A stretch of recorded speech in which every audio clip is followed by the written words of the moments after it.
Welcome to the Independent Media Alliance. We're here today for, I believe, our fourth panel to discuss something that is a very terrifying topic, at least just speaking for myself, that I've already expressed to everybody in this panel. There's something that genuinely unnerves me. And this is the conversation of the Bitcoin reserve currency conversation, Donald Trump's announcements and how this will be used going forward. But the intersection of this topic around the idea of artificial intelligence, around the idea of CBDCs, things like, intensive carbon tracking ideas, things that really are the antithesis of freedom, which is the main point of why we're discussing this. There's a lot of overlap to this topic around financial benefit, which I'm sure we all enjoy when that comes about. But the idea is that these things, the idea of Bitcoin itself, or the idea of cryptocurrency, at least as we understand it, was designed as something to counteract this system. And it seems to be merging. And that's something that really is obviously concerning for a lot of people that know where this was really meant to be used in the context of freedom. So I'd like to start today and round the conversation of the reserve currency. For those that may not know what this means, where Bitcoin plays into that. And so today joining, we have Jason Bermas, Steve Poikinen, and Catherine Austin Fitz. How are you all today? Hey, Ron, thank you for doing this. Thank you. Good. Yeah, my pleasure. I mean, I think we all see this to be a very important conversation I think for things that we don't even really understand where it's going to go just yet. So let's go ahead and start, Catherine, if you will, with the conversation of the reserve currency and why you see this as a concerning discussion. So actually, the immediate conversation is not about using Bitcoin as a reserve currency, but using it as, quote unquote, a strategic reserve asset. So we all know about the oil petroleum reserve as a strategic asset. So and this came up in government when you want to float a very sort of new or aggressive policy. You'll have trial balloons, and the first trial balloon I ever saw on the government making very big money bets on Bitcoin was at a crypto conference in Aspen in 2017.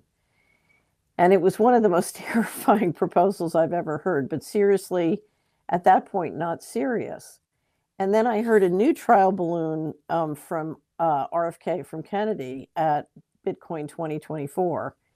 And then a less frightening one from Trump when he spoke at Bitcoin 2024, which was in Nashville in the summer this year. But then we've seen more. And as soon as the election was over, legislators I know who've been working on financial freedom were suddenly inundated with a campaign to aggressively persuade the states as well as the federal government to buy Bitcoin. Now, let me step back. I just published a review of Roger Ver and Steve Patterson's book called Hijacking Bitcoin. Has anyone here read that yet? I've not. So, I took a note of it when you put it up there, though. That looks like something that worthy of. I can't recommend it enough because it describes how Bitcoin moved from an idea that could have built a really great global payment system that really could help people be more free, and literally got hijacked into something that was relatively illiquid. And what I would say as a financial professional was sort of managed and governed in a way that would make it a very useful tool for speculative pumping and dumping, which is what, in fact, we've seen. But let's talk about what the proposal is. The proposal is that the states and the federal government announce very significant long-term buying programs of Bitcoin and proceed to buy Bitcoin and hold it on their balance sheet as an asset. Now, one of the things that is happening at the same time is we'd see a discussion of the federal government either auctioning, privatizing, or monetizing its real assets on its balance sheet, so its land and mineral resources. In fact, we had the Howard Lutnick, was the transition co-chairman for Trump, and now is the nominee for Commerce, who is anyways, talking about how don't worry about the $36 trillion of debt. The government has $500 trillion of land and mineral resources. And we know that people are very interested in aggressively getting resources, as we've seen in Western North Carolina and Eastern Tennessee, Lahaina, other places. Anyway, so how would this work? Essentially, what you would see if the government announced a long-term buying program of Bitcoin, it would help drive the price up dramatically and hold it there. It would make it possible for people with large positions to get out of their positions at a high price in a market that would be liquidity would be created by the government purchases. If they tried to liquefy their Bitcoin holdings right now, it would dramatically affect the price and make it, I would say it would be impossible for them to really get out of their current positions in any kind of decent price because it's a relatively illiquid market. But what that would do, the way the government would get the money is either by taxing, a population, most of whom, the majority of whom don't own any Bitcoin. It would tax them and it would sell debt to their retirement funds and then take that money and invest it in Bitcoin, putting Bitcoin on the balance sheet. Now, one of the proposals is that the Bitcoin people with large positions will be able to not only sell into that program, but do it on a secret basis and do it on a tax-free basis if they buy real estate. So essentially at the root, what you're talking about is a crypto for real asset swap in a way that's going to artificially pump up the price of the crypto or the Bitcoin and artificially depress the price of the real assets. Now, why is this important? Right now, if you look at what's going on in the financial system, we've had decade after decade of creating paper. And in fact, right now, what the people running the financial system want is they're trying to grab the real assets. Okay. And so this is a way to exit your Bitcoin and get a hold of the real assets, if you will.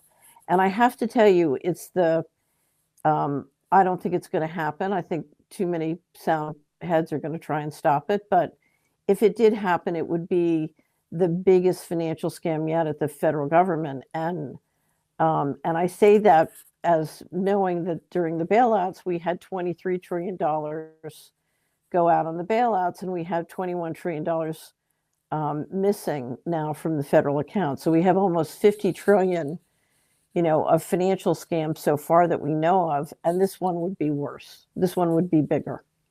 So, and normally I would say, I can't imagine the hubris it would take to propose this. And yet it's being proposed, and somebody's spending a huge amount of money to generate this kind of astroturf and interest. So now I do want to mention, many people believe, and I want to go back to the fact that Bitcoin, the original Bitcoin, could have been something really great.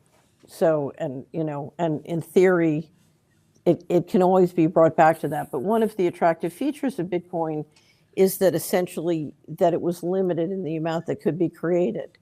If you look at how it's been hijacked, particularly the addition of ETFs into the market, I assure you, you can counterfeit Bitcoin all day long. So one of the most attractive features of Bitcoin in terms of how it's being governed and managed, in my opinion, is completely gone because now Wall Street's got the bit in their teeth. Right. Well, I really want to touch on the natural asset company part that you mentioned there, which I think is a really central part of that, or at least want your opinion on how that plays in. But really quickly, do you think in your mind, since this is seemingly being rolled out under the Trump and Vance administration, is this something that you think that they're aware of? Or is this something that they're, in your opinion, being played with? Or how do you see that? So Trump, first of all, there are many different parties who understand that the real land and minerals owned by the federal government are very valuable. So if you go, we have our review of hijacking Bitcoin, but then we also have a description of basically the Bitcoin strategic reserve scam. And in it, we have a clip of Howard Lutnick describing the fact that the US government has 500 trillion, 500 trillion of land and mineral resources.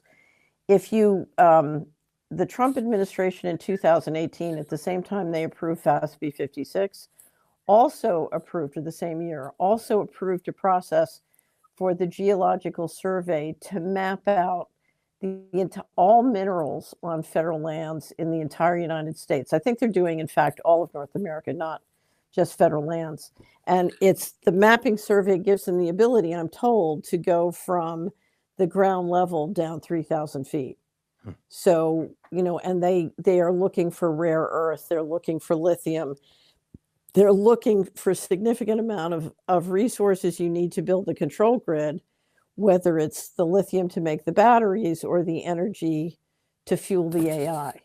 So, so I think, and we have a serious problem in America with what I call plunder capitalism and the private equity firms.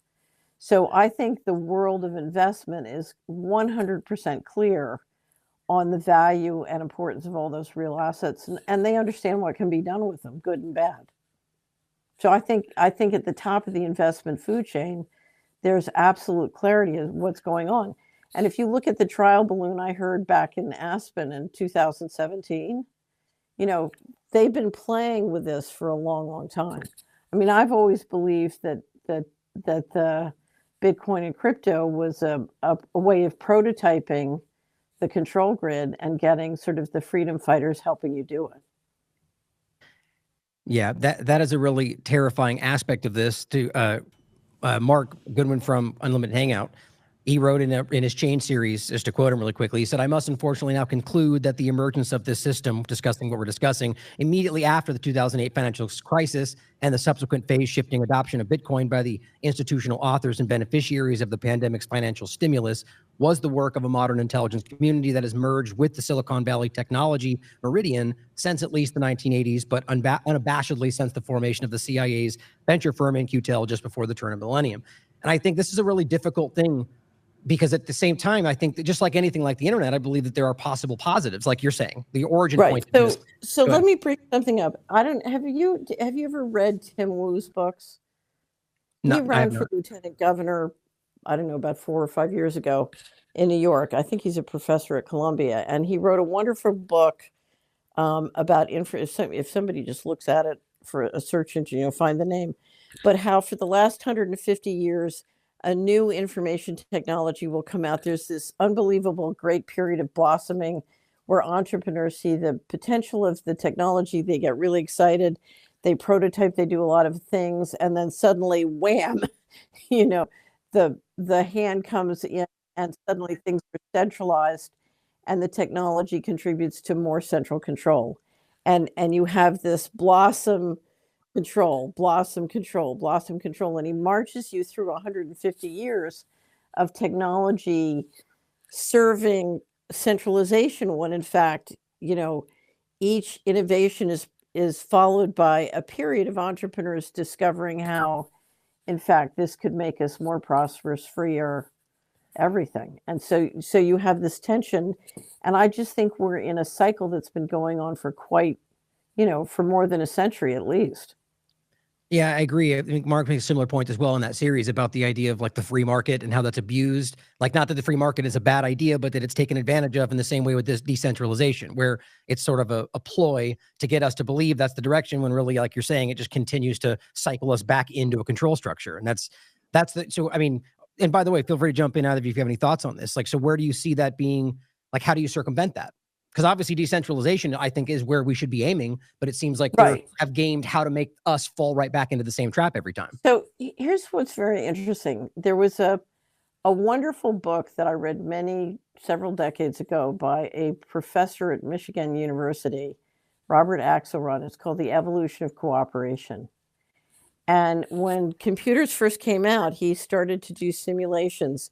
And the question he asked was, how could a society simply evolve to an economy of peace out of, everybody making individual choices? In other words, how could we, through our culture and daily transactions and lives, enough people choose peace to bring about a peaceful society? And what he discovered was the condition precedent to doing that was transparency. And the transparency I needed to be able to tell that Ryan was a bad guy and Jason was a good guy. So, and so I would shun Ryan and embrace and try and get my daughter to marry Jason, right? And it was simply people would shun the bad guys if they could see who they were. And I think one of the things that's been the most effective about media and the mind control and propaganda and entrainment and all of that kind of stuff is it's got people thinking that our enemies are, we admire and crave attention from our enemies and disdain our friends, right? We've got it upside down. So, to me, one of the things we need to do is to bring transparency to what is really going on and who's really doing what, so that the average person can start to make intelligent choices. Yeah, I agree. I think it's rooted in the idea, I would agree, that people are inherently good by and large. I do agree with that. And I think that's why always pretending to be good. And that comes to the point where I would agree with you that if we had full picture, that would drive our choices in that direction, I would argue. But I think that's the circumvention. They're aware that that would be the case, so they trick us into believing we're taking the right choice, which drives us back into the same control. But this goes back as far as well. But here's the one thing, because I wish I did believe people were good. I've seen so much training and programming to encourage people to believe they have to go along with what's going to win. Mm-hmm. So, Keynes used to say the beauty contest didn't pick the most beautiful woman. They would pick the woman that they thought the other judges would think were pretty, right? It's like the stock market. He was describing the stock market as a beauty contest. And generally, many Americans go along with great evil because they think those guys are going to win. And they've just been, sort of conditioned that way for many, many decades. Yeah, I think that's exactly what we're seeing right now in the world today.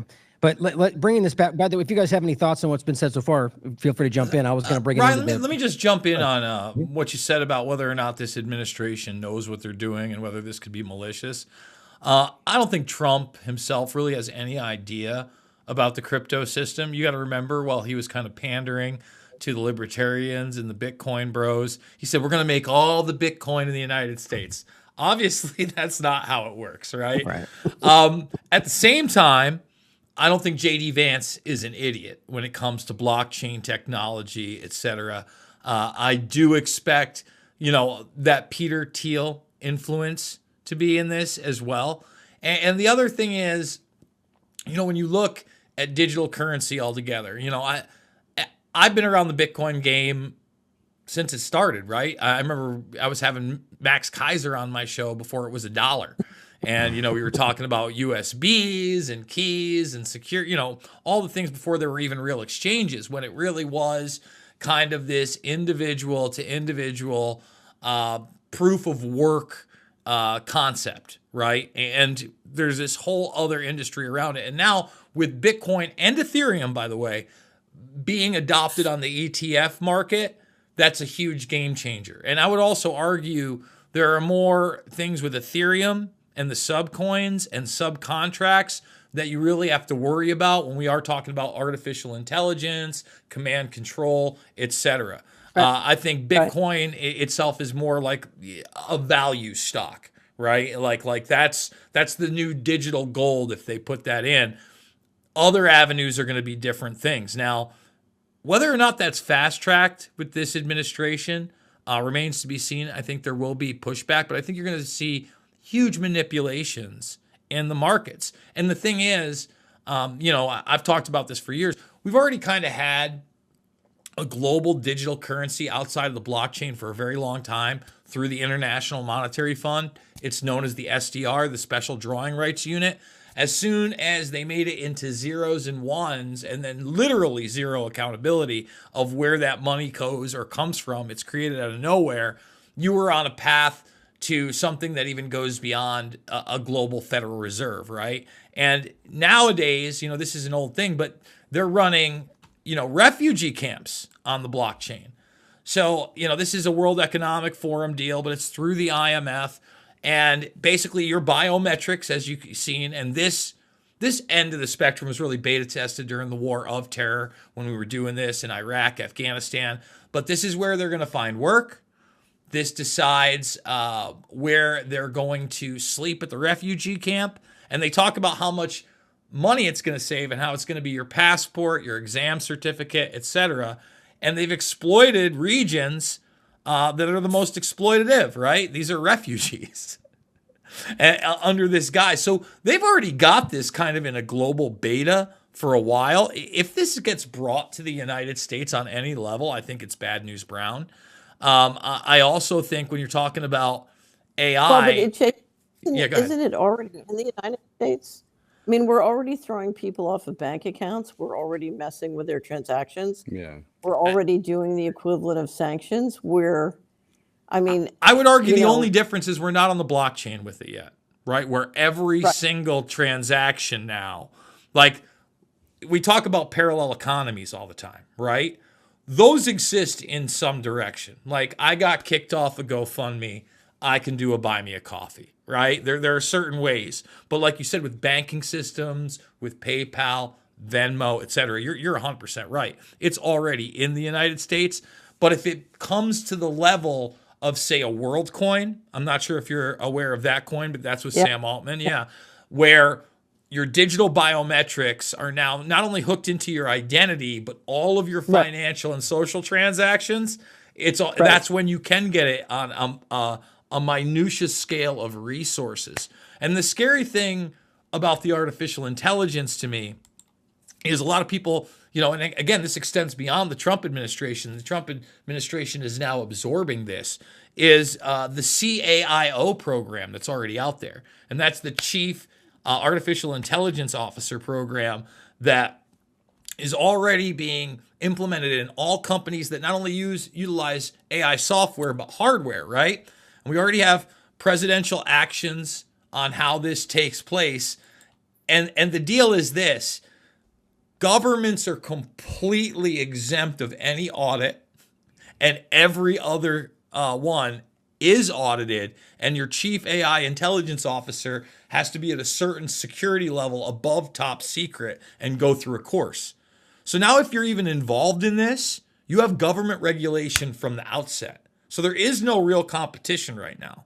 That is extremely frightening to me, that the only people exempt are the intel communities and basically these advanced military programs and subcontractors. Go ahead. So can I make it a little bit more frightening for a second? Sure. Please. The federal government for many decades has refused to obey the financial management laws and has promulgated policies that allow them to keep secret books. And not only then keep secret books, but the large contractors and banks, in combination with the national security and classification laws, keep secret books. Okay. So the whole infrastructure, public and private, is keeping secret books, while the private infrastructure is basically taking over government operations while collecting tax. So now we have a tax collecting, banking, and corporate infrastructure with the power of government, with no financial disclosure and completely operating outside of the financial management laws. And it's teamed up with international organizations like the BIS, who have sovereign immunity. So you basically have a group who are getting close to controlling all the money on the planet, who have basically created an infrastructure that says they don't have to obey any laws. Don't worry though, Catherine, because Elon Musk and Vivek Ramaswamy are going to save us. Listen. Hey, let's get into that for a second, because I do want to kind of talk about that a little bit. You guys know the deal that I'm in these conservative circles all the time, and I'm around these people that really do hero worship these guys, right? At the same time, I do want to believe that Ramaswamy is going to cut some of these bureaucracies. I'm very hesitant to believe we're getting the 9/11 documents. Jason? Right? Yes. Okay, let me just challenge you on this. Sure. Because I said hopeful. I didn't say he's going to do it. But go ahead. We're all hopeful for the good thing to happen. I don't think it's a good thing. Okay? Oh, good. That's perfect. Go ahead. So let me explain why. For 100+ years, we've had a balance of power where the central bankers run monetary policy and the bankers because the central bankers are really owned and controlled by the New York Fed and their members. It's controlled by their members. Okay, so you have the bankers controlling monetary policy, and you have the people's representatives controlling fiscal policy. Okay, and the growth of the deep state has paralleled more and more government operations being moved out of the hands of the civil service into private banks and corporations, which was exploded by the executive order from, promulgated by Bush under Reagan that said private corporations can do highly classified secret things, financed by the government, which connected the stock market and driving the stock market up with the treasury market on doing lots of secret stuff. And then we're off to the races. And that's what drove the deep state up. So the civil service, by and large, does what they get written orders to do, with some exceptions. Okay? If you don't like what they're doing, change the written orders. If they're acting in corrupt ways, you reform it. But they report to Congress and they follow what Congress does. If you replace them with big tech contractors and more Amazon, Oracle, and Google, guess who they're going to report to? Yeah, but don't they kind of already? Isn't that the problem? No. Well, let me challenge you on that, because if you look at like a Google, go ahead. Ridiculous, crazy stuff has been stopped by civil service who refused to break the law. So let me give you an example. When I became Assistant Secretary of Housing, I was required by law to run the Single Family Mortgage Insurance Fund on a self-supporting basis. Okay. When I got there, it turns out I couldn't get the financial information on whether we're making or losing money because the accountants reported to a different assistant secretary. I spent 3 months fighting and lobbying, and I got them moved over to report to me. And then what I discovered is the critical amount of data that I needed to make sure, one, I knew what was going on and I fixed it so I was in compliance with the law, was controlled by a defense contractor who refused to give it to me. And so literally, even though I had the authority and I had fiduciary responsibility, I couldn't enforce the law because I had a private contractor refusing to give me the basic data on my own operation. Okay? So, and that is the deep state. That is the rise of the deep state. So the idea that you're going to replace the civil service, which doesn't cost a lot in the scheme of the money pouring out of the government, and we'll talk about how you save money, but you're going to replace the civil service with private contractors who are going to make things better. It is, the deep state has risen by private guys taking over government operations. You're going to finish off the coup. Once you get 100% of those operations into big tech and the defense contractors, you can re-engineer the whole government like that, all digital systems. But aren't they already there in a lot of respects? Like when you talk about something like Google, right? No, you know something? Okay. So if you're in the emergency room and somebody says, well, he's almost dead, right? You're not dead yet, and we can save you. But I think turning the government over to the very thing that has made things steadily worse and made given the deep state all its power, before you take this final step, because when you take that final step, you are saying, okay, Congress doesn't control the government, the central bankers control fiscal policy. And then with a digital ID and digital currency, you're just, boom, there you are, you're into the control grid, and it's the end of the Constitution. Mm-hmm.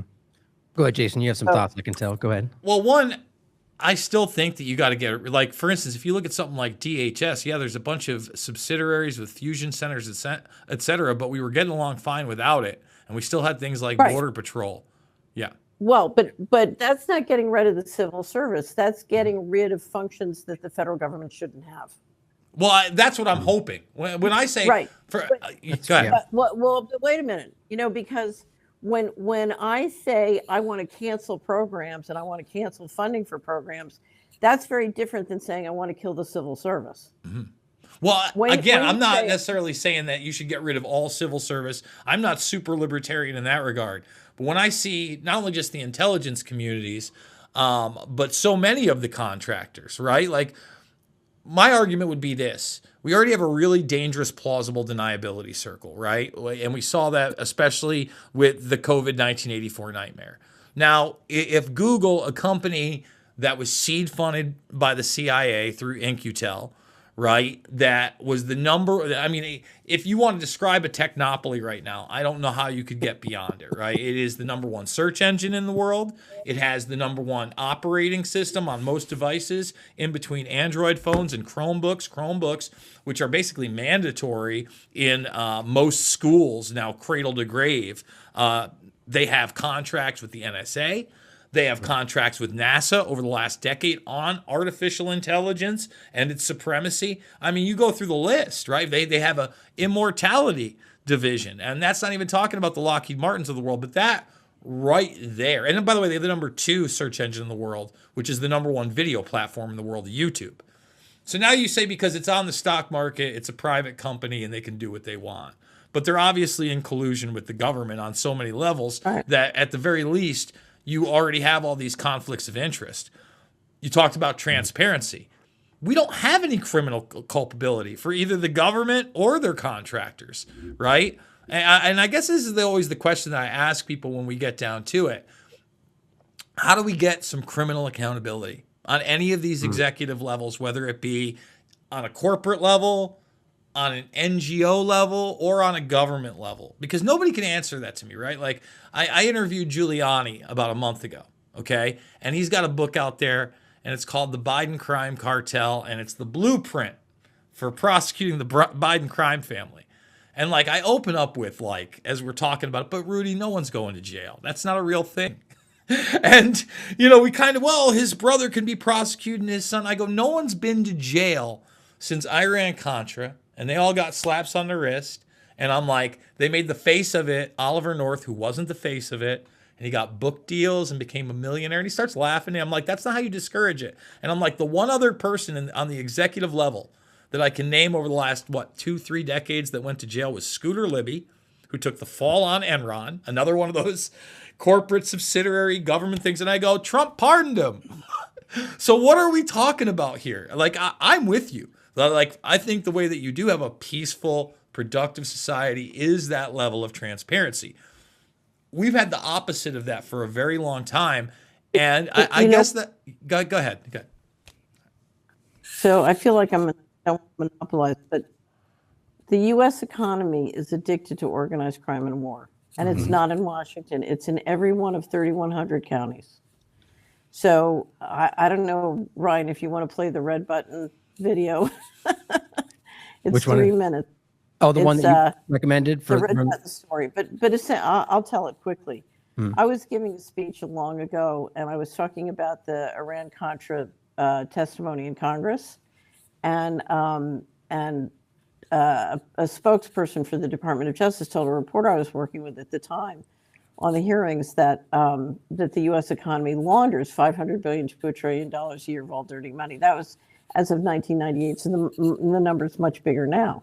So I was at a conference. I was speaking at a conference of people who get together once a year to talk about how we can evolve our society spiritually. So they're very well educated, very committed to ethical living. Anyway, so I said to this wonderful group of people, what would happen if we stopped being the global money laundering leader? And we had a little conversation. And they said, well, the stock market would go down because that money would go to Hong Kong or Zurich or London and leave New York Stock Exchange.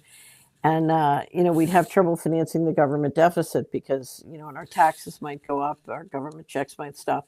I said, okay, let's pretend there's a big red button up here on the lectern. And if you push that button, you can stop all hard narcotics trafficking in your city, your county, your state tomorrow. That's offending the people who control $500 billion to $1 trillion a year and the accumulated capital they're on. Who here will push the button? And out of 100 people dedicated to evolving our society spiritually, only one would push the button. So I said to the other 99, why would you not push the button? And they said, we don't want our government checks to stop. We don't want our taxes to go up. And we don't want our IRAs and 401ks to go down in value. So if you're the president and, let's make Ryan the president on January 20th. He walks into the Oval Office and he says to his political, his Karl Rove political guy, Karl Rove's going to say to him, okay, the American people have spent several $1 billion to get you elected, Mr. President. They all, they want payback. They want their community block development grant. They want their COLA increase. They want their defense contractor. and you turn to your Secretary of Treasury and say, okay, how am I going to get the money? And Secretary of Treasury is going to say, well, you better be nice to the people who control $500 billion to $1 trillion a year of dirty money and the accumulated capital thereon. So if the American people won't push the red button, how is the president supposed to push the red button? Right. Well, so let me bring this back to the focal point of the conversation today. But I think this is important because ultimately what you're highlighting there is that the system's broken, right? And hey, go ahead, Steve. Before you do, though, I just wanted to make a point in regard to what Jason was saying about the intel community. There's going to be a shift to make it more private than public. It started under Trump's first term. And so you're going to see even less accountability among the intelligence community going forward, because there's going to be a private forward-facing entity that has public funded money that's going to make it even more nebulous than it currently is. Black budgets be damned and everything else along with it. And that's something that the whole 2-year security clearance thing, it's going to populate a massive explosion in private intelligence firms, because everybody's going to have a new hire every year or two to make sure that they've got the latest, overlapping security clearance, along with some people on the board that had theirs grandfathered in perpetuity. And that's what's going to be the new entity of the intelligence community going forward, from what I can tell, at least. Yeah, and real quick, we can keep talking about this. I was just kind of fold it back into what we were saying. Is what's interesting, the way that we started this point was about saying that we hope that they will ultimately do this. Catherine comes in to say what that wouldn't even be good, so it's an interesting kind of circle back to this. But what I think the important point is, hypothetically saying that they're going to do whatever we each individually decide is the best path. Right now, all we can do is go, they said those nice words, right? So that's kind of the point, is we don't have any idea what actually comes to pass after January 20th, whether they change their mind, whether something else happens, whether the Democrats won't let them, whatever the narratives are. Right. But I would say this. We want to make sure that Congress controls governmental operations, not the central bankers and intelligence agencies. In a state of society, in other words, if we're going to have elected representatives, right? So I don't want a financial coup where the bankers control both monetary and fiscal policy, because that's checkmate, and we're going to be in a slavery system. So, I want fiscal policy still controlled by Congress. It makes a huge difference. Well, I think the point was that Jason's highlighting that that's what they're at least proposing they're going to be doing, is reducing government spending, increasing government efficiency by getting rid of useless programs. I just don't think that's what's going to happen. I think, well, let me ask you this, Catherine. If they did do what they're promising, is that what you were saying? You don't think that those would amount to what they're claiming, or that they're saying that they're doing something different? What is the number one expense in government? It's got to be the military, let's right? Let's look at the big expenses. Defense? The number one expense is we're poisoning the American people. So healthcare costs are exploding because we are intentionally poisoning American people. That's number one. Okay, number two, we are spending a fortune to run a global empire, and that global empire is increasingly uneconomic. The third thing is we have interest on debt, not because we need to issue debt, but because we choose to have a debt-based currency as opposed to Treasury just issuing the currency. Okay, so if you want to save money, and we're spending a fortune to support international organizations like the WHO and the Paris Agreement, and we ought to just walk away from all of them. And finally, the biggest cost is if you look at how federal money works in every one of the 3,100 counties, that money is being spent and invested to control, not to produce a healthy civilization and a healthy economy. So radical reengineering bottom up of how federal money and credit is used could produce incredible wealth. But, it wouldn't be, you're going to need to have freedom to do that. You can't, tyranny right now, if you look at how much money we're spending on implementing the control grid, just if you dive deep into the federal budget, words cannot express how expensive the control grid is. And from an economic standpoint, it's a complete waste of money, unless, of course, you're the 1,000 top people, and you want to, you want more billionaires, and you want to consolidate control. But you are building billionaires by shrinking the pie. Right. Well, so, I mean, bringing this back into the conversation of Bitcoin in general, because I think this is an interesting kind of tie-in right there, is the idea that, so the original concept is the peer-to-peer, no trusted third-party middleman. It seems as if the U.S. government is sort of inserting itself as that middleman. Is that what do I read that correctly, Catherine? So I wouldn't say it's the federal government, because it seems to be a mixture of public and private.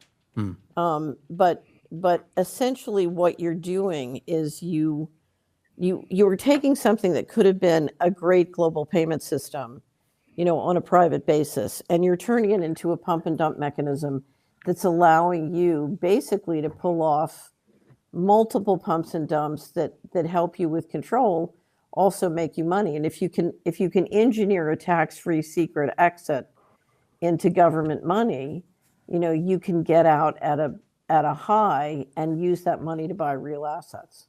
So from a financial standpoint, to the people doing it, it's quite attractive. Now, it's going to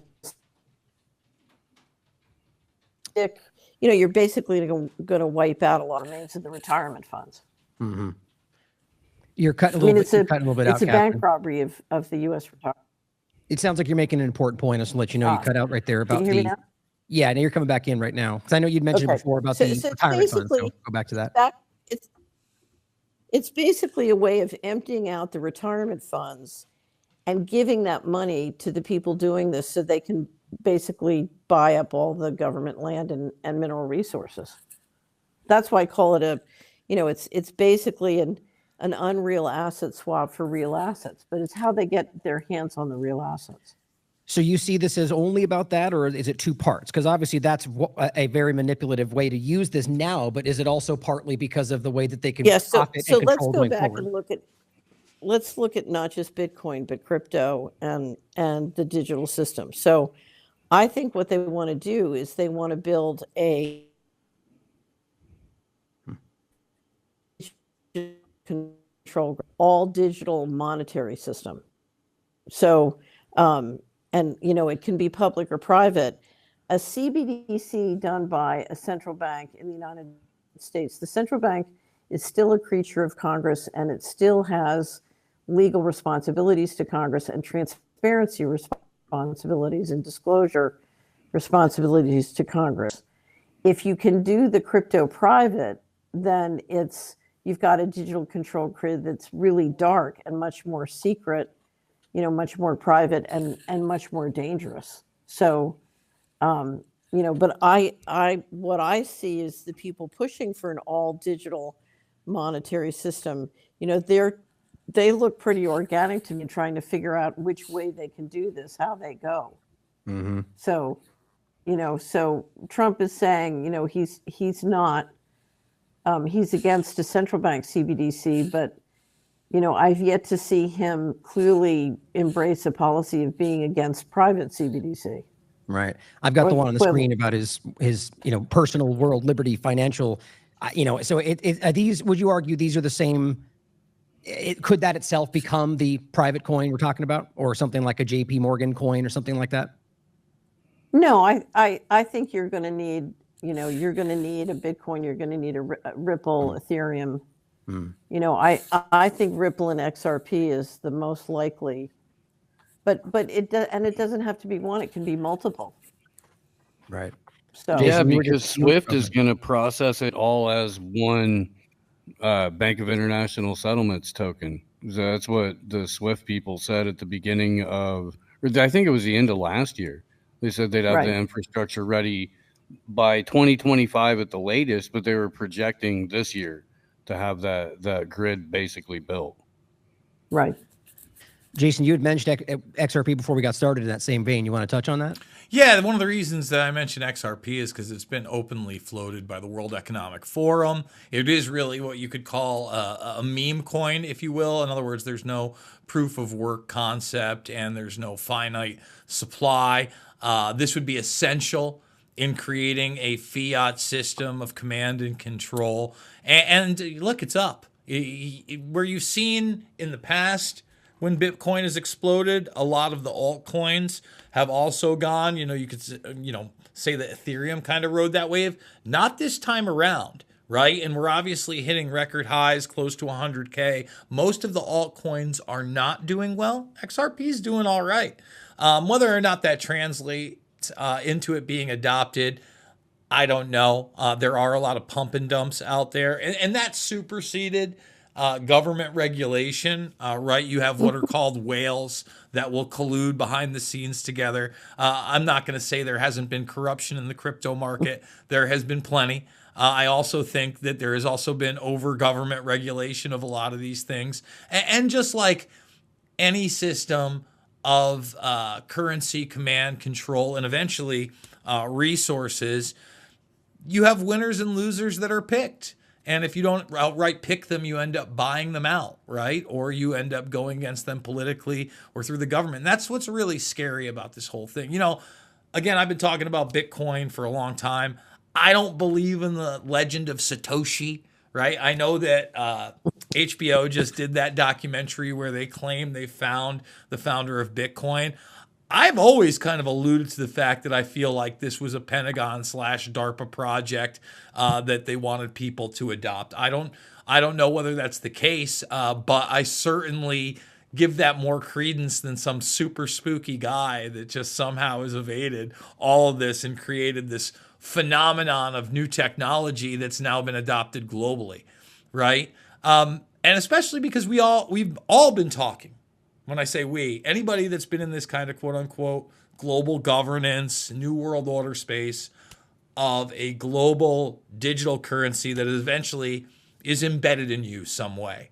And a lot of that has already come to fruition on a very small scale level. We just haven't seen it implemented globally.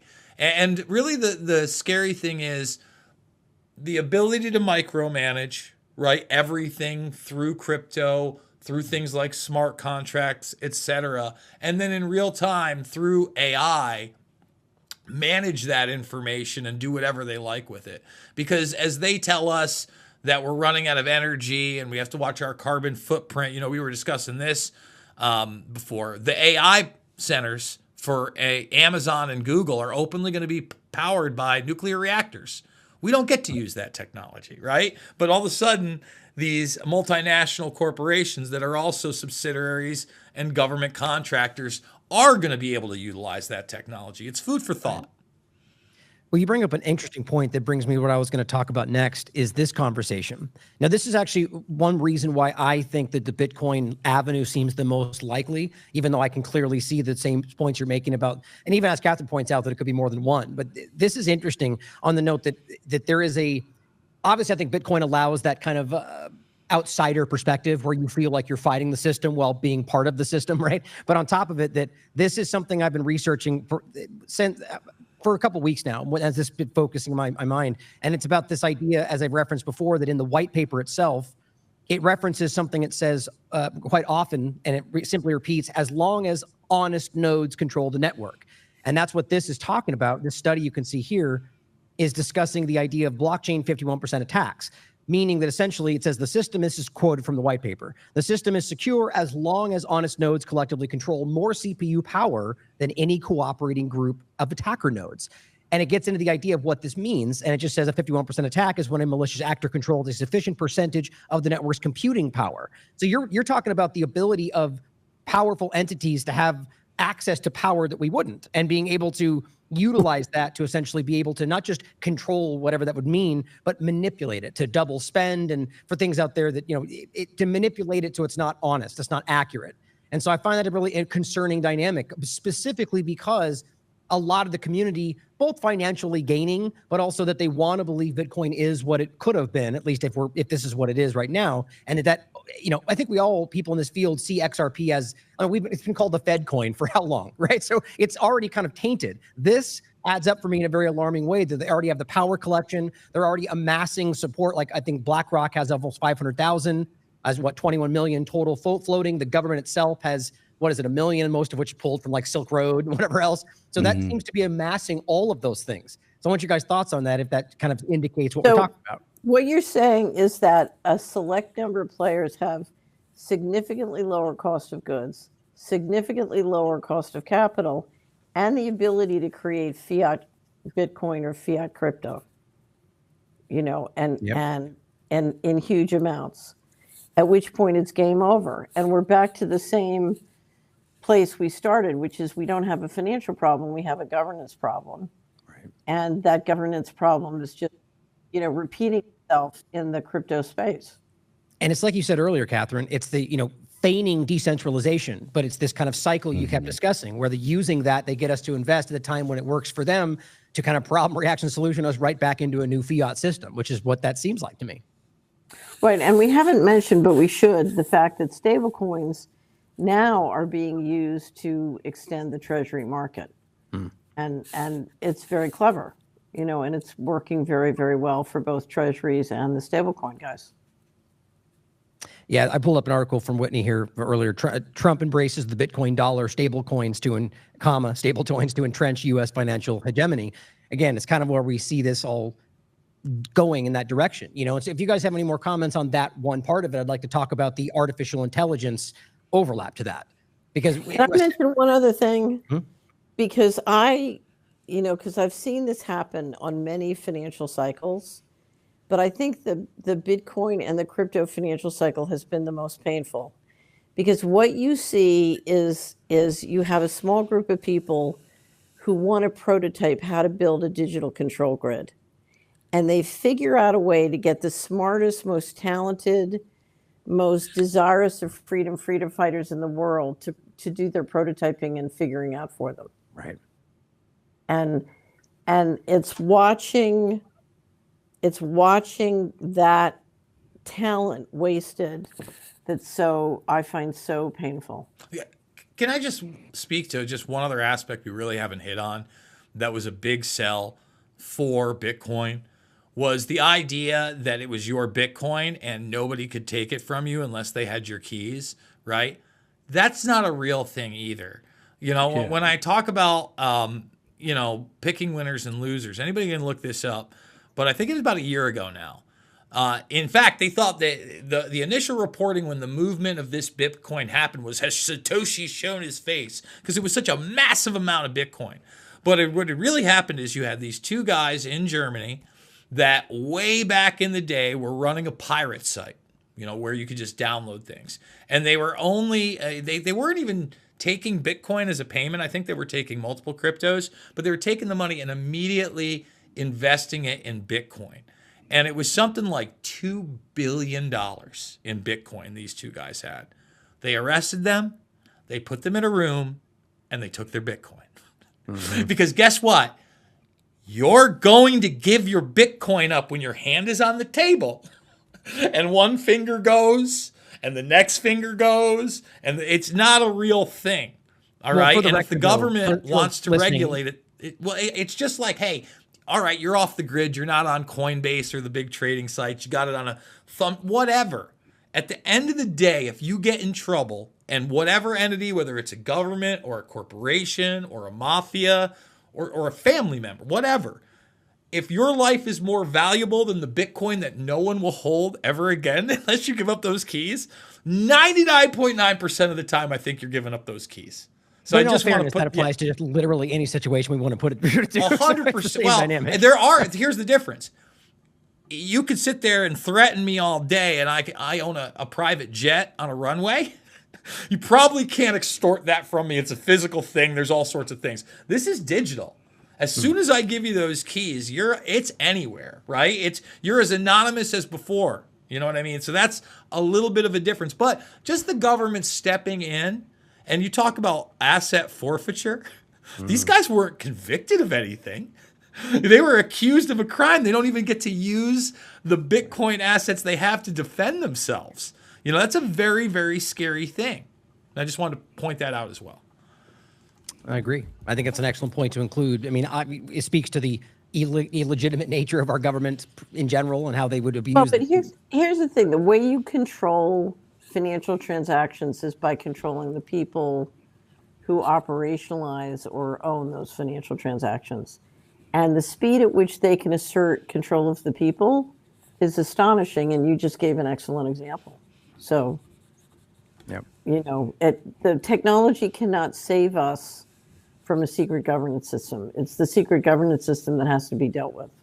100%. And that's a good point to make the argument. You just point out that it's the same. We should be skeptical of where this goes, and whatever is presented, even if it becomes the solution we all want, we should still be skeptical. It's the same point as with the internet. The internet was presented, DARPA, as Jason pointed out, and clearly we are using it to push back, even though clearly it is used in some ways to suppress us and control our lives. So it's always a mixed bag. Just question everything. Right, you can't solve a political problem with a financial product. I agree. I mean, if you have a governance system that's not working for you and is above the law and is lawless and behaving in criminal ways, changing the financial products that they and we use isn't going to change anything. I agree. I just simply meant it can be a tool that can be useful. And so obviously what we're talking about is not falling back into the system. And you could even argue that's part of this manipulation, to taunt us and float this idea in front of us where it gives us some measure of pushing back, but ultimately still cements us inside the new control structure, which, Catherine, you make this point often, and I agree. We're stepping into another phase here where once we pass this barrier, they might as well just come out and be like, too late. Here, this is what we are. Now you can't do anything about it. And I kind of sense that's where this goes. And so that's kind of my biggest worry about the Trump election dynamic. That's what my whole premise was, is that this is a different time. And I get the positives, the RFK side to it, but that might very well be put out in order to make us think that, just to pacify us for the next step. And not to get into all that, but I think that's part of what this may be. And that's another reason why Bitcoin stands out to me as the next step in that regard. So, Ryan, I wanted to mention, and I think I've sent it to you, but if I haven't, I will, or anybody else who wants it. We're publishing our sort of tour de force we've been working on for 2 years, called What the States Can Do, Building the Legal and Financial Infrastructure for Financial Freedom. Mm-hmm. And it's basically a very detailed blueprint of all the different things in the United States the states can do to protect against central financial control and transaction control. And there are many, many things the states can do, because we still do have, under the Constitution, the states have powers that are not delegated to the federal government, are reserved to the states. And they have the resources and the constituent support to do things. And what we describe are sort of all the different areas of where they can take action, but we also list what proposed and passed bills states have proposed or adopted, and lots of information about what's going on in the states. And there are enough people in enough states who are beginning to realize, wait a minute, it really is this bad, and we're going to have to take action. And we see the states moving all across the board to do that. So there are plenty of things we can do, but if instead of doing those things, we get the states to buy lots and lots of Bitcoin, we're in real trouble. Yeah. I'd love to have you on my show to talk about that in a little bit more detail. Okay. Do I have your email? Can you make sure your email's in the chat, and then I'll email you a copy of the document? For sure. Yes, please. Here's the Cynthia Loomis reserve legislation she put forward about Bitcoin. I think was before the Nashville discussion, but definitely is coming that direction. So I'd like to talk about this in the context of artificial intelligence, sort of finish today. And I think that what concerns me, and we can play some of these clips from the Anderson, Joe Rogan discussion, is it's really concerning how it's perfect to come off what we just discussed. The idea of how, the floating of an idea that makes us feel like these are the resistors, these are the outsiders, they're pushing back and falling into this trap. And so let anyone want to start on that in general before I go into what I have to say about it, the idea of artificial intelligence that overlaps with Bitcoin and how you see that playing out.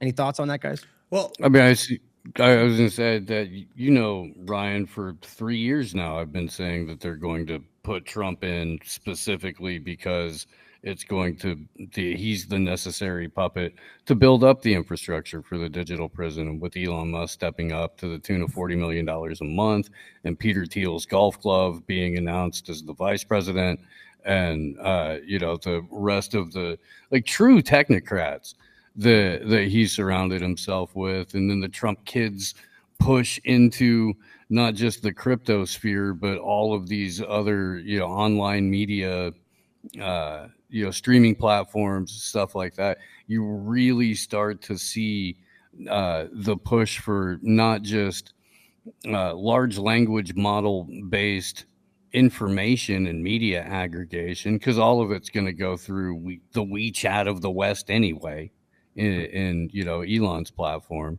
But that's also a tie-in to all of the cryptocurrency. That's where you're going to communicate. It's where you're going to pay bills, where you're going to do all of that.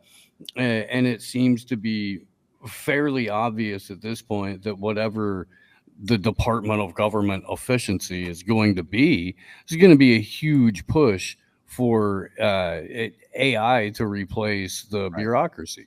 They've made that pretty clear. I mean, even in recent interviews, they've discussed that exact point, that artificial intelligence is going to be a part of the efficient. I mean, this was obviously the open door to that, right? Rogan's talking about it like it's a good thing on his show now. Well, let's go ahead and play that clip then, and this is the first one anyway. And so this is one of the recent discussions with Mark Andreessen, discussing this about, and really kind of pointing the finger, which we should, by the way, in every other administration before this where that's been possible, but discussing how these things have they've been trying to use these things to control our lives. General intelligence will emerge, and who knows how that affects. I've said publicly, and I'm kind of half joking, that we need AI government. Yeah. It sounds crazy to say, but instead of having this like alpha chimpanzee that runs the tribe of humans, how about we have some like really logical, fact-based, program that makes it like really reasonable and equitable in a way that we can all agree to. Right. And let's govern things in that manner. Right. So you can actually simulate this today, because you can go on these systems, ChatGPT or Claude or these others, and you can ask, how should we handle issue X? How should this be run? Yeah, we've done that. Right. How should the Department of Energy do whatever, nuclear policy or whatever? And what I find when I do that is I discover two things. Number one, of course, these things have the same problem social media's had, which is they're tremendously politically biased, and that's on purpose, and they need to fix that, and that's going to be a big topic in the next several years. But the other thing you learn is if you can get through the political, basically, bias and censorship, if you can actually get to a discussion of the actual issue, you get very sophisticated answers. Yes. Right? Very logical, very straightforward, and it will explain every aspect of the issue to you, and it'll take you through all the pros and cons. Yeah. And, I mean, it might be the way to go. Yeah. Which is so horrifying for people to think, because everyone's worried about the Terminators taking over the world. And like, if that's the first step, as we let them govern us. Well, look, there's nothing stopping a politician from using this. There's nothing stopping a policymaker from using it, as a tool. Right. You start out, at the very least, you start out using it as a tool. There's nothing to prevent. Like, for example, I think military commanders in the field are going to have basically AI battlefield assistants that are going to advise them on strategy, tactics. Yes. Right, how to win conflicts, and then it'll start to work its way up, and then they'll be doing, war planning. And then if you're a general, if you're a sergeant or a colonel or a general, it's going to just mean you perform better. Yes. And so maybe there's like the sort of man-machine kind of symbiotic relationship, and you could imagine that happening more in the policy process and in the political process. So can I hit on a few different things on that? Right. Absolutely. So I watched that clip the other day. Number one, AI in warfare is already in. Lavender is utilized. It's a westernized Five Eyes thing. Alex Karp, who's, if you want to call Vance his golf club, is really Thiel's right-hand man. He's out there openly talking about it, even at places like CES, right? So we're already in that reality. I'm not saying it's a good reality. Where I fear we're going is more of the AGI military, where you have like a persona that maybe you're not seeing it right away, but you're hearing it, and you might even think it's a real person, and you're referring to it as general or colonel, and it's instructing you in real time on the battlefield. I don't think we're that far off from that. I think when we talk about the bias that's built in, that's the scariest part, right? So let's get into a couple things that he said that I think were correct there. Ultimately, especially in the very beginning, things like Grok and ChatGPT have a baseline narrative or a directive of the great narrative of the day to try to direct you into. What do I mean by that? So I asked Grok about myself, and in the very first sentence, it lied about me, right? It said that I had, I was this wacky guy, and that I had questioned the existence of certain people.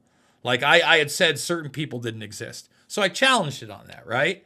I said, wait a minute, who has Jason Bermas specified didn't exist? And so then now it gives me a little tirade how I questioned the events of 9/11 and Flight 93 specifically.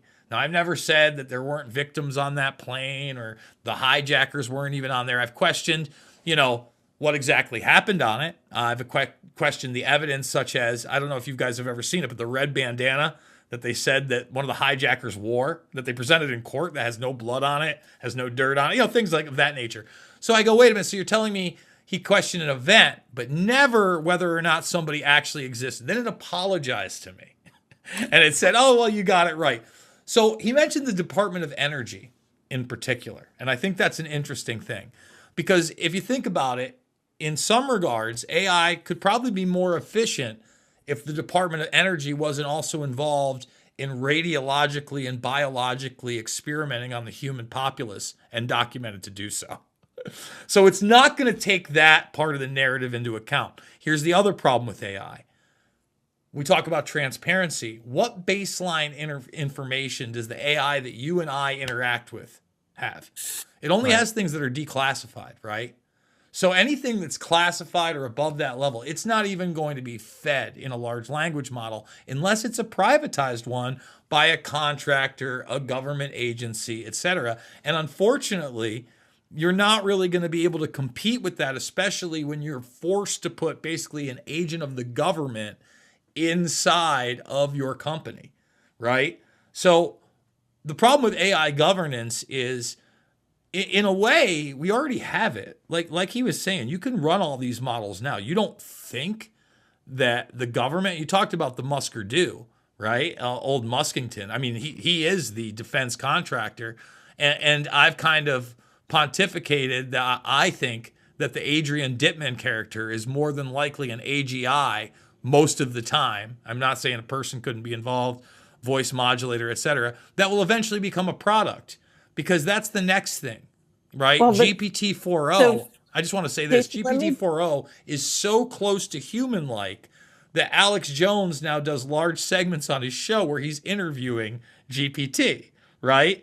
And that line is only going to be blurred further. Go ahead, Catherine. So let me just, because there are two issues going on. One is the efficiency and utility of AI as a tool. And so the way Mark was talking about it, he's talking about a tool that can make us smarter, faster, better, but under human governance. So let's go back to Lavender. The power of Lavender is that members of the IDF can systematically engage in genocide and violations of international law with no personal liability because they didn't pick the targets, the software did it. Exactly. Okay? Mm-hmm. And so what we're looking at is using AI to relieve individual humans of responsibility.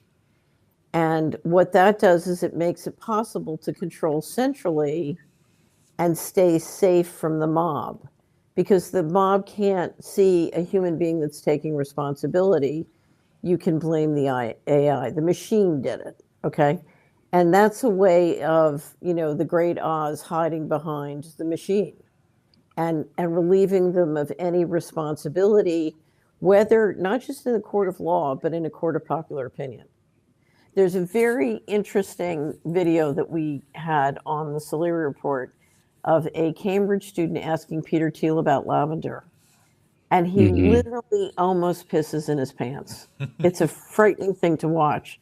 Clearly you've seen it, because it dawns on him that he is going to be held responsible in the court of popular opinion. He's not going to get away with it. And he's terrified. Well, I mean, think about what this does psychologically and spiritually to the population too, especially anybody who is one of those drone operators. Like, it's designed to sever your connection with humanity. It's designed to sever your connection with nature. That's where we've been, as a species, been pushed into at an accelerated pace over the last 5, 6, 7 years. And this complete and total inversion of what is natural, and this complete and total separation and then segregation through winnowing information bubble of what we become as a global populace is that's why these people are walking around with the kind of sentiment that they've already won, that they can go ahead and admit what they are and who they are, because they've got a little snapshot of what that looks like every day on Twitter or every day on Instagram or wherever else. Yeah, good point. The predictive part of this is I think far more terrifying than we realize. I've grabbed that clip just since we actually talked about it right before we went live, and I figured it's an entertaining thing to play based on this point, and then I'll make some comments on it. What do you think about the use of artificial intelligence or lavender by the IDF in identifying Hamas targets? And secondly, do you agree with Elon Musk about that the population decline is a risk for humanity?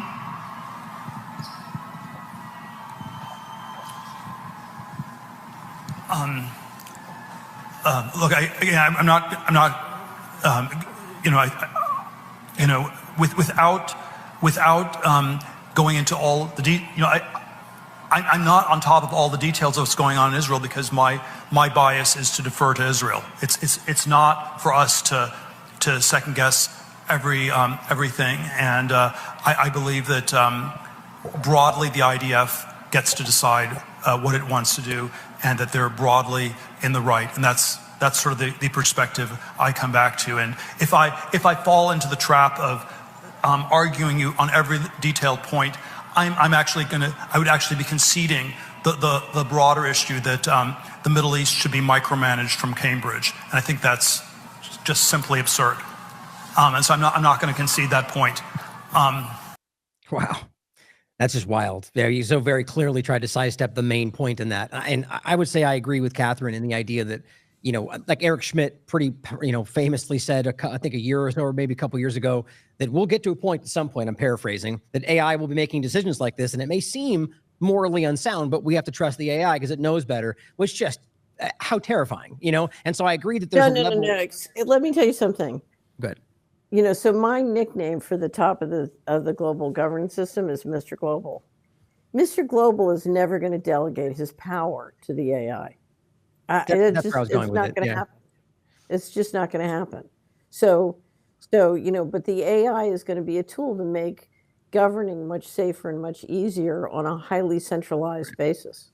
The only point I was going to make is that where I was going with that is that Eric Schmidt was saying this. I think setting it up to be obvious that whatever happened, we'll be able to fall behind that. And I think, I do think that makes the most sense. But at the same time, even if it ultimately did become something that was real, it can still be, as I think Jason said earlier, if you're inputting the wrong data, that ultimately controls the output, even if it is still artificial intelligence. And I think we've all talked about this. And so it's a really, the idea that we want the good AI versus the bad AI is just part of this fake duopoly dynamic that we're always stuck in, or clearly should be asking for something other than that.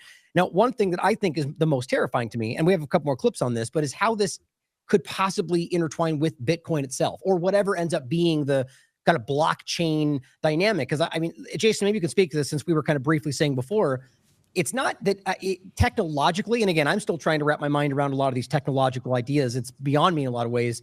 It's not as simple as saying it is art. They're very different. And some would argue it couldn't even become artificial intelligence, but it's about how this can be evolved to something much larger than a cryptocurrency. And I think that's the bigger concern for me, is that I can already see this. For example, one of the things that I had pulled up, they're already beginning to use these things in regard to mapping out like the price, right? What will happen next, but it's building more than that, about using these blockchains, specifically Bitcoin in some cases, to do things beyond that, like artificial neural networks and so on.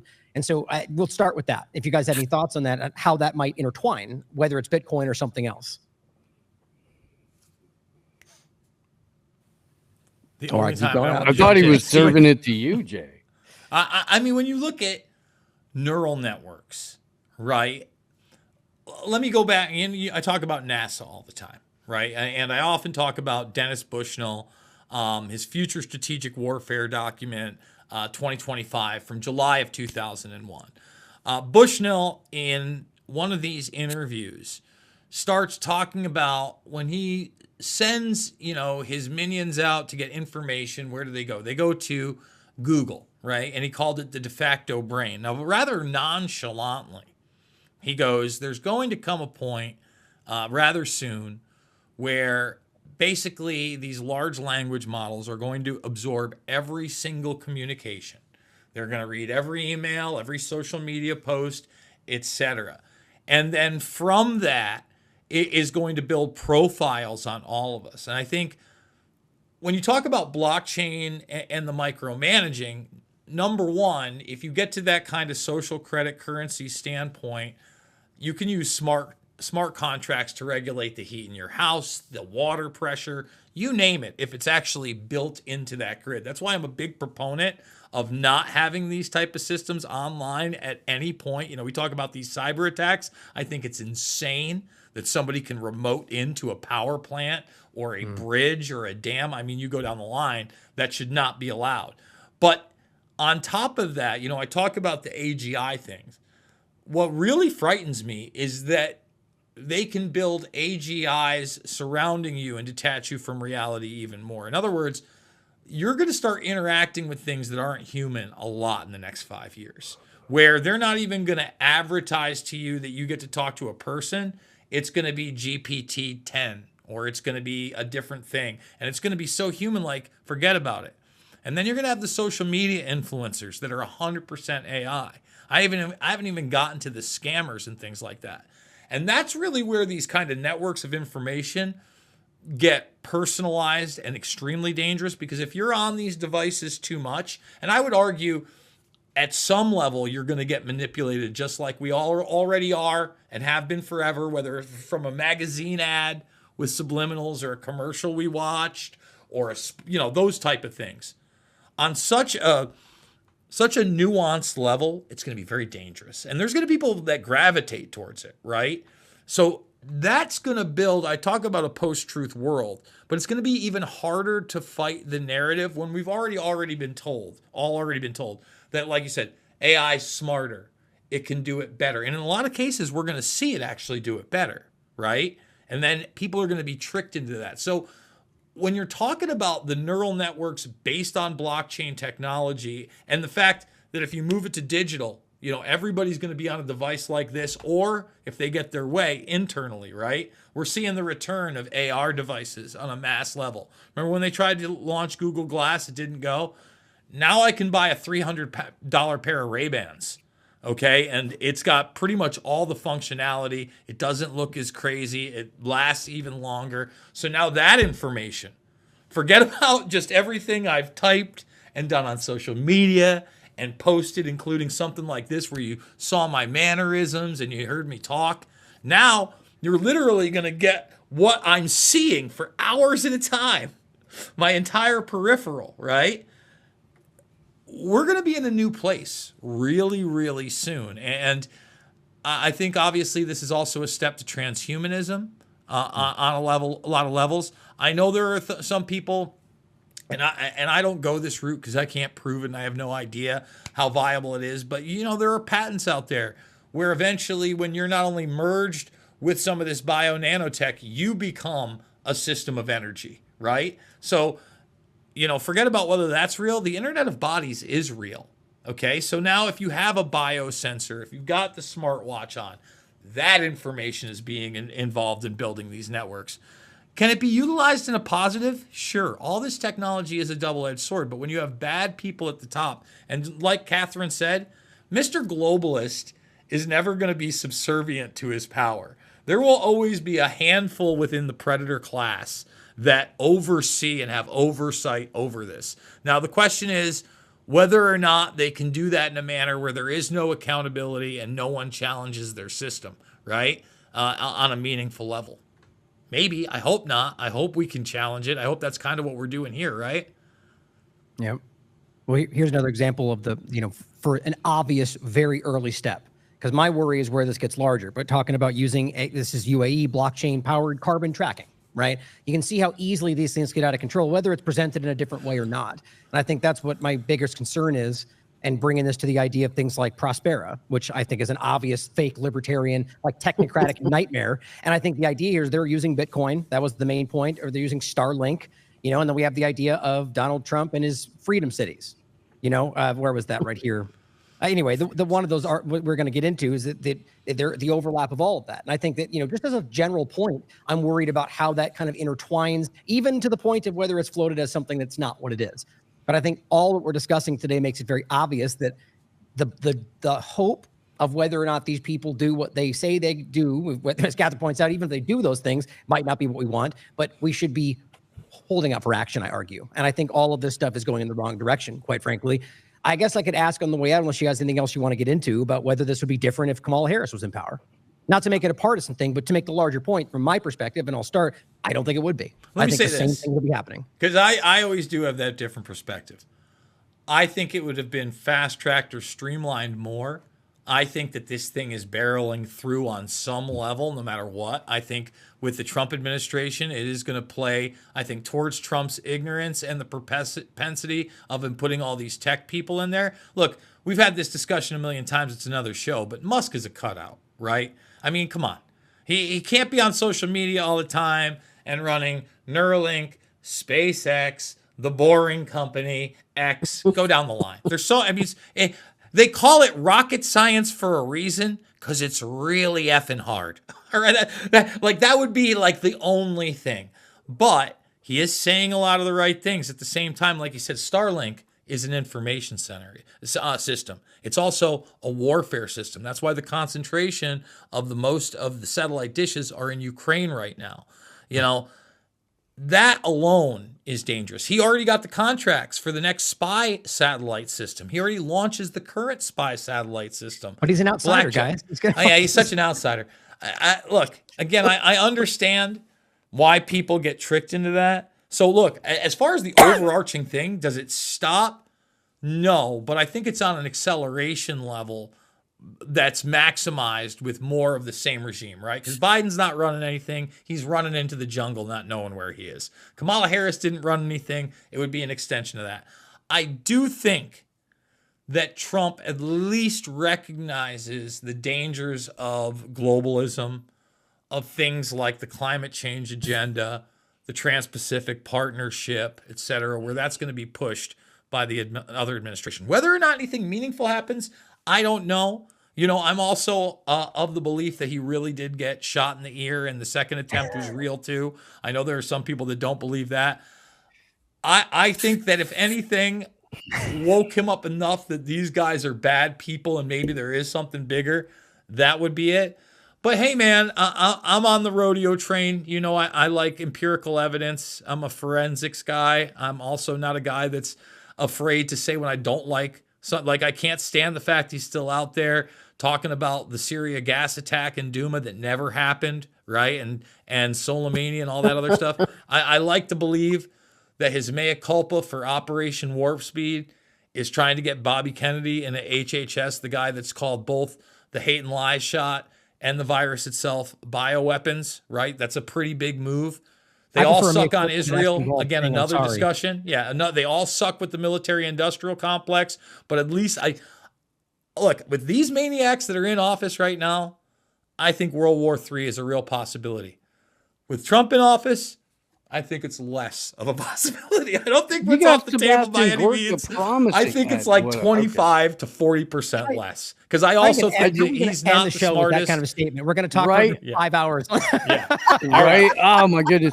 Look, I'll say this, man. I don't think Kamala Harris was ever a legitimate candidate. I think that they knew that they couldn't run Biden going back to when they nominated Biden, that he was going to be a one-term president. I firmly believe, and I've said it from day one, I was saying this in 2020, 2021.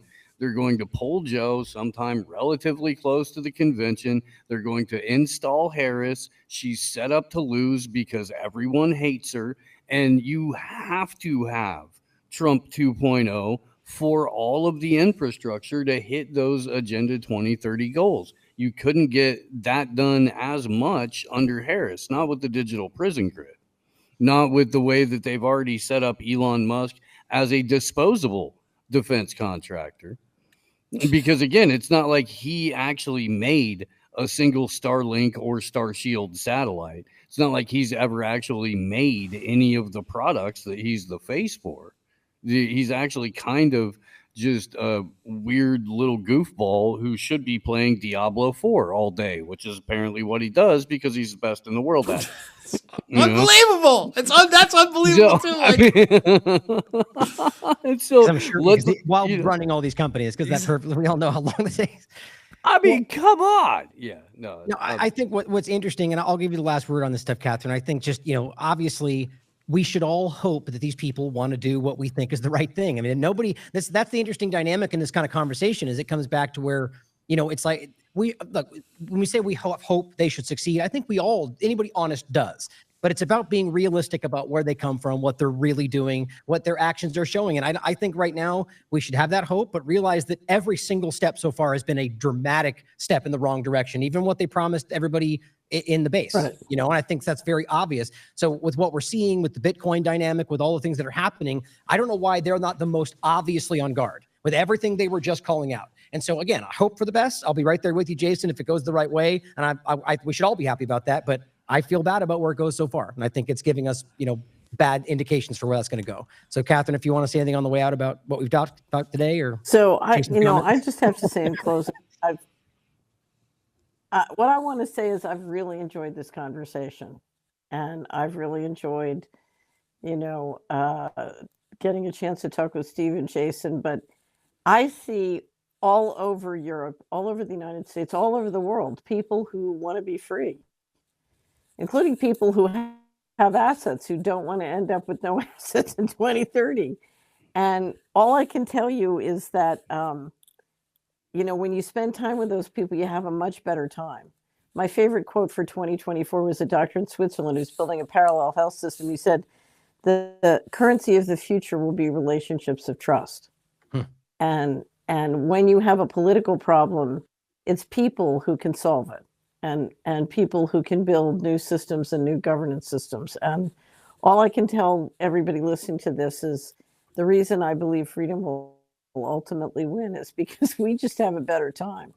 So I've really enjoyed it. And I can't thank you enough, Ryan, for pulling this together. I know it's a tremendous work, but I really appreciate your leadership. And I just can't imagine when I listen to you that I know an AI can process faster than you can, but nobody can inspire me and make me laugh as they say something really intelligent the way you can.